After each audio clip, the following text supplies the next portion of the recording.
So he ran ahead and climbed a sycamore tree to see him, because Christ was going to pass that.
We thank you for your love and joy and solidarity in standing with those most in need and with each of us.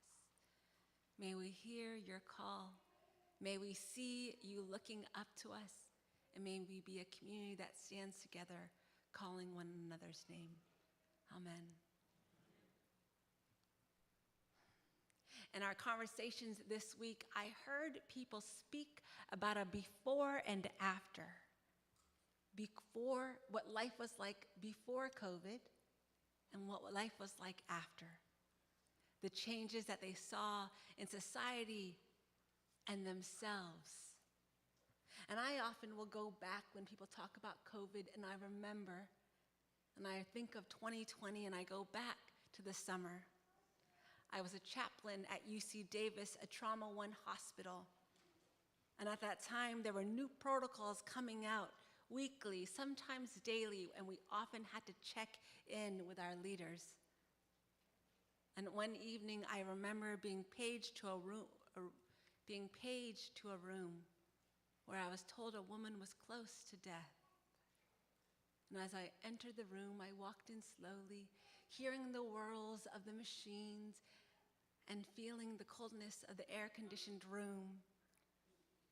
I saw her husband sitting in a chair that seemed both too small and too large for him all at once. He held her hand gently, the way you hold one's hand with the fear of them slipping away.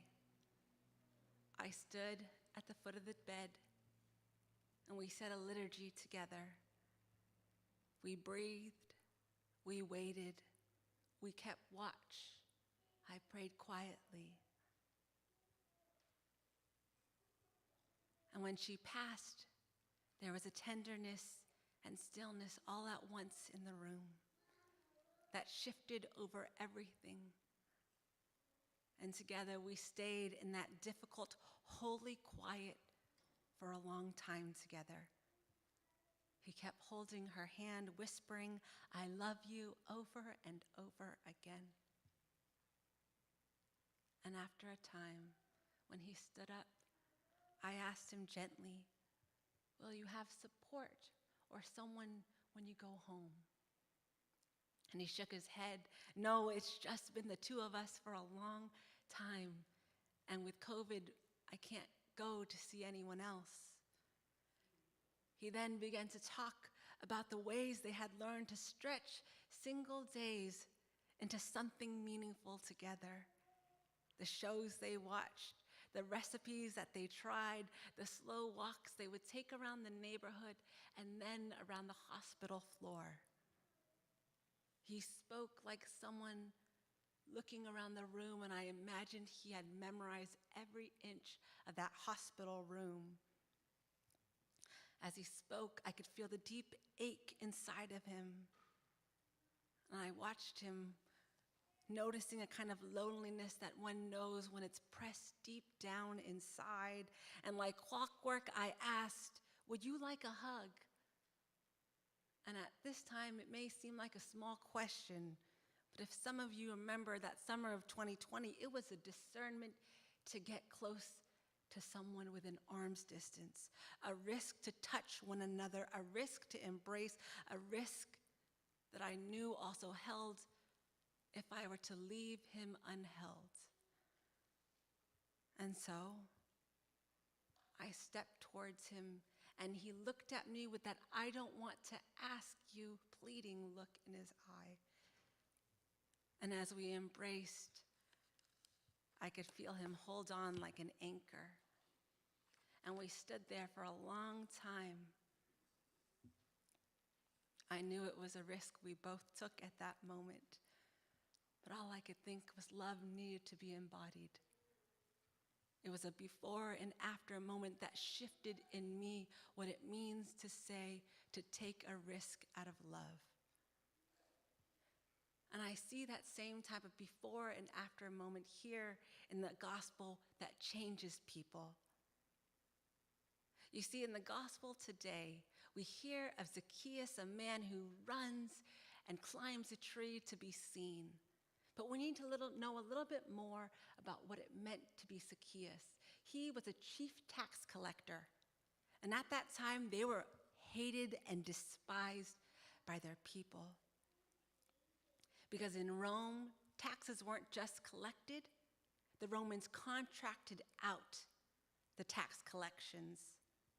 And so they would work with wealthy people, like wealthy chief tax collectors, they would give the contract to, and the chief tax collectors would prepay out the amount in advance.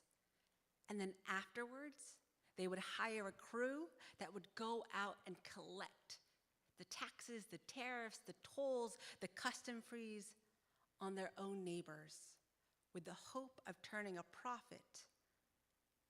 And you can imagine how easily this system was abused and manipulated when there were little to no guardrails or no regulated rate set.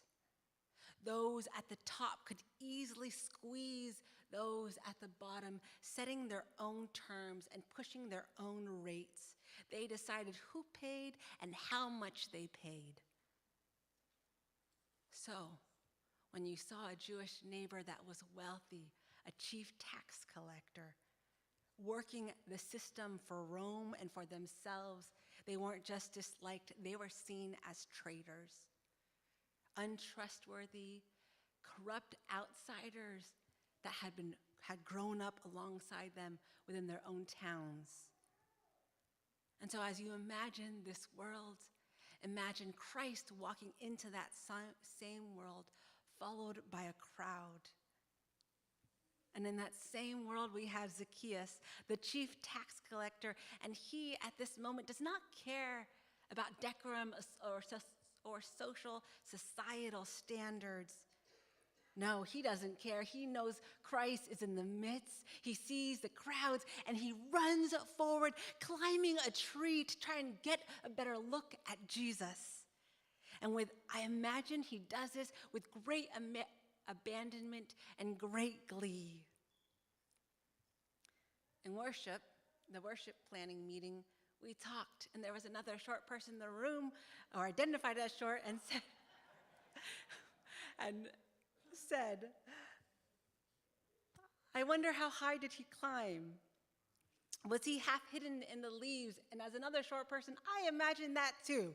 Having to climb this tree, my legs probably dangling. Do I leave them down, or do I try and pick them back up to be unseen?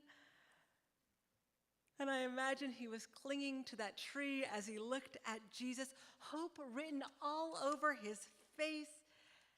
And as Christ comes near, he looks up, right up at him, and says, "Zacchaeus, hurry and come on down. I'm going to stay at your home today." Jesus doesn't wait for an invitation. There's no doodle. He doesn't send 20 texts or emails to try and plan a day that they could be together. No, Christ says, "Zacchaeus, hurry and come down. I must stay at your house today." He calls out and invites him. And matching Jesus' pace of hurriedness, Zacchaeus hurries back down too. And I wonder if that's how grace begins and flows in and out. Not from pity on looking down upon people, but from attention and focus and meeting a person exactly where they're at. That's what the hospital room taught me, a kind of seeing of what it means to carry grief together, even if you're not sure if that's the polite thing to ask or the polite thing to say, but to be present with another when they're in a time of despair. And so today, on All Saints' Day, when we remember the cloud of witnesses, the people who came before us, our ancestors, it's not just an idea or something we talk about, but it's a remembering of the people who stand with us today, the people who shaped us, the people who are still with us and amongst us and seeing us as we are, the good and the bad and the all of it, and loving us as we are, and calling us to rise up again and again every time we may fall. In this gospel, Jesus reminds us what it means to break the insider-outsider. Jesus calls us by our name as he calls Zacchaeus' name. He refuses the crowd's label of sinner. He refuses the title of job status, chief tax collector, and he calls Zacchaeus son of Abraham. He calls his name with mercy, with love, with grace. I must stay at your house today. And as we hear this invitation, it's a wonder who welcomes who. In Luke, it says Zacchaeus welcomes Jesus, but notice who moved first. Jesus is the one who insists on being the guest. Jesus crosses thresholds everyone else avoids, breaking down barriers that others and even ourselves may set up. Christ comes home with us again and again, even when we don't always want Christ to come with us. Christ meets us where we are. Salvation doesn't hover or stay here in the sanctuary. It comes with us to our kitchen tables. It meets us with our neighbors, offering bread and oranges to a neighbor in need. This All Saints' Day, may we be reminded of the faithful many and also the unfaithful, because we too, at different points of our life, may feel unfaithful. The All Saints is all of us. Nurses, aides, doctors, caregivers, teachers, artists, entrepreneurs, parents, students, great-grandparents, great-grandparents, organizers and dreamers, gardeners, builders, engineers, administrators, retirees, veterans, children who ask questions. You fill in the blank. We are neighbors who show up, mentors who listen, friends who keep calling and texting to check on one another. It is how we dare to live love out loud, even when we are still trying to find our way. God reminds us that grace is not only felt,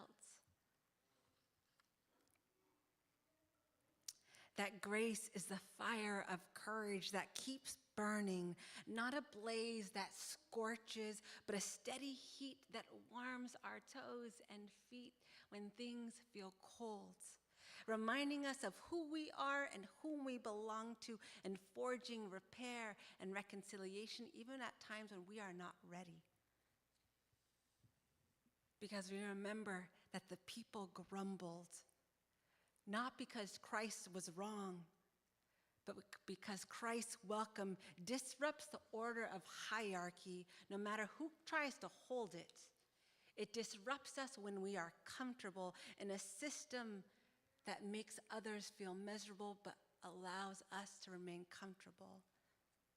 You see, these people, they grumbled, and their grumbling rose from the ground, from the weight of unfair taxes, from years of being squeezed by people like Zacchaeus, from people in places of leadership that use their powers in corrupt ways to maintain and control. And it was the sound of this pain and protest mixed together that says, not anymore. And at the same time, their grumbling, their noises reveal how complicated the systems and we as people are. Because those of us who may be oppressed or pressed down at times still protect the very systems that wound us, defending pieces of the hierarchy that serve us, even as others or we ourselves may suffer at different times. Jesus doesn't hush the noise, he listens and turns towards it. He invites the grumbling to become advocacy, to turn their complaints about injustice into courage to confront what has been taking place. And I imagine Zacchaeus hears that sound too, and he knows the pain behind it. He's probably heard the pleas, and he knows he's helped cause it. But instead of retreating, Zacchaeus steps into public truth-telling, recognizing the harm people in positions like him have done, the wealth they've amassed, the wealth they've hoarded. And Zacchaeus names a plan for repair. It isn't about shame, it's about revelation, about what happens when grace moves through Christ, moves through crowds of people who speak the truth.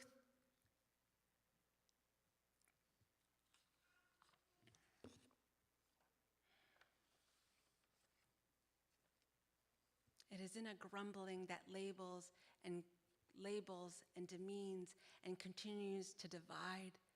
It's a grumbling of advocacy, and calling out for more. Jesus doesn't silence the noise or those who grumble. He redirects it towards truth, repair, reconciliation, and joy. Zacchaeus says, "Half my goods I give to the poor. If I've defrauded anyone, I repay fourfold." Salvation came to Zacchaeus' house, not just as a feeling, but as a plan that those around him could feel. Jesus comes to save the lost. And the gospel, it teaches us how to grumble, how to step towards public truth-telling, to make noise with courage, to take risk, even when we are afraid in that discernment of the risk it might cost us. How to not guard the status quo, even if we are comfortable in it. But to risk love in public, to speak about public policy that prevents others from coming to the table. So I invite you to listen and to notice when people are speaking up, and to notice when you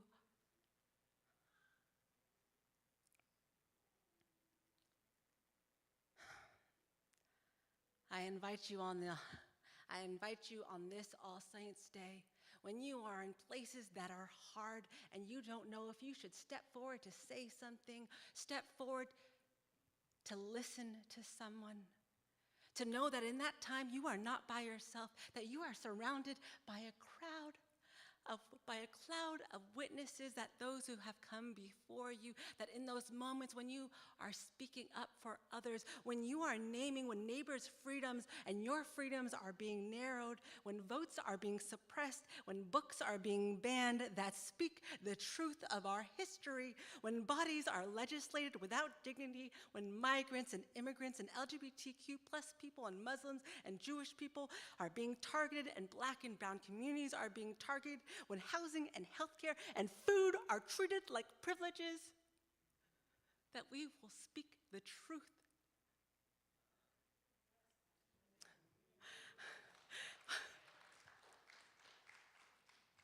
That we do not stand alone, that our ancestors are amongst us, and that our descendants, the people who come after, are with us. May we be bold.